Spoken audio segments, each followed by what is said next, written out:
how many different variations do you get of the timing objection? So you can't just get a script that's going to be a one-size-fits-all. If they say the timing objection, and you're going to smash them with these questions and these answers. Hey guys, today I want to talk about growth. What is growth and what does it take? Guys, growth is hard. When you think about going to the gym and you work and you get a good workout in, you're like, yes, that was awesome. The next day you're crazy sore. Why? Because you're building muscle and it hurts. It hurts to work out. It hurts the next day and worse the second day. But the results are awesome. To have muscle build, to feel leaner, to feel better about yourself, awesome experience. So let's transition that into real estate. How does that look? And what are we doing to build and to strengthen ourselves to be the real estate agents that we want to be?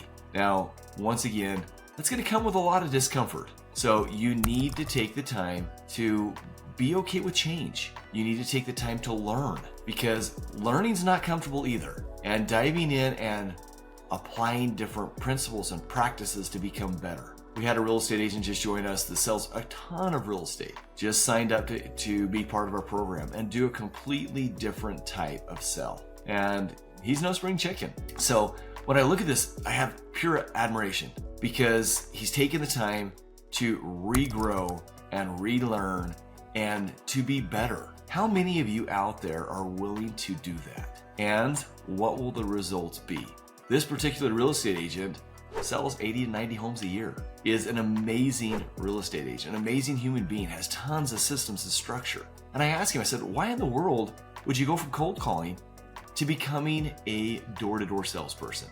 And the answer was this: cold calling is going away.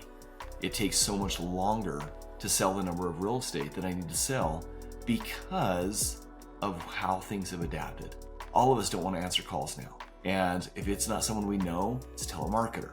It's so much harder to get trust. And so this person's like, instead of just hang it up, they're like, no, I'm going to go learn how to do door-to-door. And because I'm going to learn how to do door-to-door, I'm going to be able to use some of the same principles. And I'm going to go out and I'm going to be successful. Is this stretching? Absolutely. Getting out and knocking on doors, being out in the elements, being out in the heat, being out in the cold, being face-to-face with people. Is a rejection harder when someone looks at you and slams the door in your face? Yeah, it is. But also, here's the thing. It's so much better because you have someone face-to-face. You can interject your smile. You can interject your personality. You can help them to trust you. And that's the biggest thing. Face-to-face brings trust, especially when you're listening.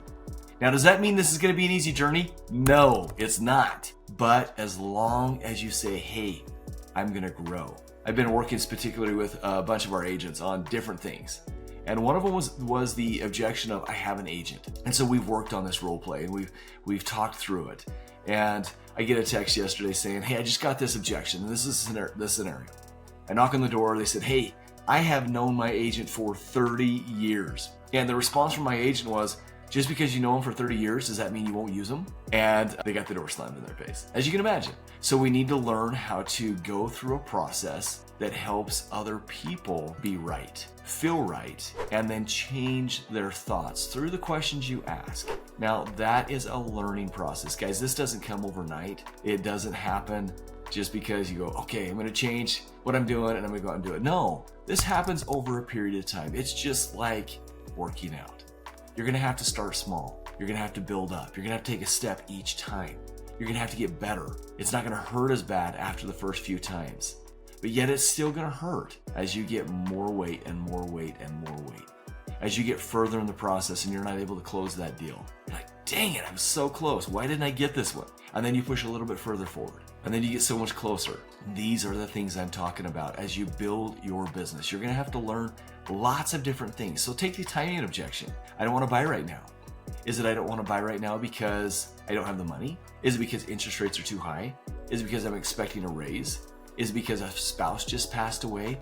How many different variations do you get of the timing objection? So you can't just get a script that's going to be a one-size-fits-all if they say the timing objection and you're going to smash them with these questions and these answers. No, you've got to tailor it to the person, find out how they want to be sold, help them walk through the process. I was talking with another agent just yesterday about life, about our spouses, about our children and our goals that we want to set and how they want to communicate with us. And it was awesome to be able to say, hey, you've got to use the same principles that you're using with a sales family at their doorstep as you're going to use with your spouse.